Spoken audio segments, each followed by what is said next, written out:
Hi friends, welcome back to Soumya all in one channel. ఈరోజు వచ్చేసి నా స్టైల్లో సాఫ్ట్గా ఉండే చపాతీ ఎలా చేయాలో చూద్దాం. ముందుగా వెడల్పుగా ఉన్న గిన్నె తీసుకుని ఆ గిన్నెలో కొంచెం గోధుమ పిండిని తీసుకోవాలి. మనకి ఎన్ని చపాతీలు కావాలో దానికి తగినట్టుగా గోధుమ పిండిని తీసుకోవాలి. గోధుమ పిండిని తీసుకుని దాంట్లో టేస్ట్కి సరిపడా సాల్ట్ని వేసుకుని బాగా అదంతా మిక్స్ చేసుకోవాలి. అక్కడ మిక్స్ చేసి వీడియో క్లిప్ పోయింది, సారీ ఫ్రెండ్స్. మంచిగా బాగా కలుపుకున్న తర్వాత దాంట్లో మనం కొంచెం ఆయిల్ని యాడ్ చేసుకోవాలి. ఆయిల్ని యాడ్ చేసుకుని మంచిగా కలుపుకోవాలి. చాలా సాఫ్ట్గా ఉంటుంది. ఒక్కసారి నా స్టైల్లో చేయండి, చాలా బాగుంటుంది. మీరు ఎప్పుడు ఇదే ప్రాసెస్లో చేయడానికి ఇష్టపడతారు. ఆయిల్ వేసిన తర్వాత మంచిగా మళ్ళీ ఒకసారి కలుపుకోవాలి. బాగా కలుపుకున్న తర్వాత మనం దీంట్లో వాటర్కి బదులుగా పాలని యాడ్ చేస్తాం. పాలు వేయడం వల్ల చాలా స్మూత్గా వస్తాయి. అసలు ఈవినింగ్ వరకు చపాతీ చాలా సాఫ్ట్గా ఉంటుంది. అందుకే మనం మిల్క్ యాడ్ చేసుకోవాలి. మిల్క్ యాడ్ చేసుకొని మంచిగా ఇదంతా కలుపుకొని చపాతీ ముద్దలా మనం ప్రిపేర్ చేసుకోవాలి. ఒక బాల్లా మొత్తం ఈ పిండి అంతటిని మంచిగా కలుపుకొని మధ్య మధ్యలో మనకి ఎన్ని పాలు అవసరమో చూసుకుని వేసుకుంటూ మంచిగా ఒక బాల్లా చేసుకోవాలి.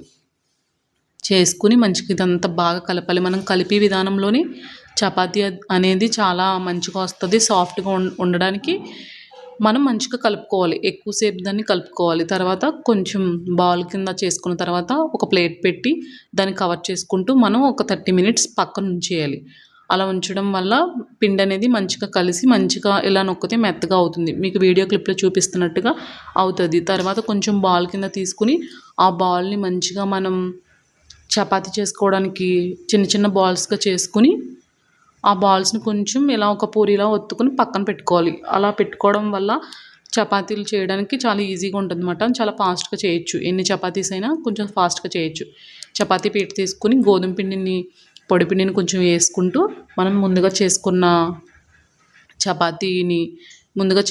పిండిని మనం చపాతీ కింద మంచిగా చేసుకోవాలన్నమాట. మంచిగా రోల్ చేసుకుంటూ మంచిగా చుట్టూ కూడా ఈవెన్గా స్ప్రెడ్ అయ్యేలాగా మనం చపాతీ కర్రతో మంచిగా చపాతీ రౌండ్గా వచ్చేలా మనం చేసుకోవాలన్నమాట. అలా చేసుకున్న తర్వాత మధ్య మధ్యలో మనం అవసరమైతే పొడిపిండిని ఇంకా కొంచెం యాడ్ చేసుకుంటూ అది ఒక్కొక్క రౌండ్ షేప్లోకి వచ్చేలా మనం చపాతీని ఒత్తుకోవాలన్నమాట. చాలా సింపుల్గా చేసుకోవచ్చు, చాలా ఈజీగా ఉంటుంది. ఒక్కసారి నా స్టైల్లో చేయండి.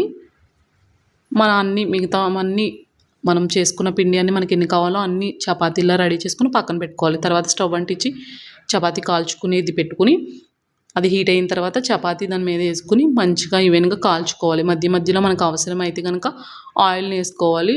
ఆయిల్ ఇష్టం ఉండదు అనుకుంటే కనుక ఇలా రెండు పక్కల మంచిగా కాల్చుకుంటే చాలా సాఫ్ట్గా ఉండే చపాతీ రెడీ. నా ఛానల్ కనుక నచ్చితే లైక్ చేయండి, సబ్స్క్రైబ్ చేయండి, కామెంట్ చేయండి. దీనికి కాంబినేషన్గా ఆలూ కర్రీ కావాలి కనుక కామెంట్ చేయండి. నేను ఆలూ కర్రీ కూడా పెడతాను. Thank you for watching.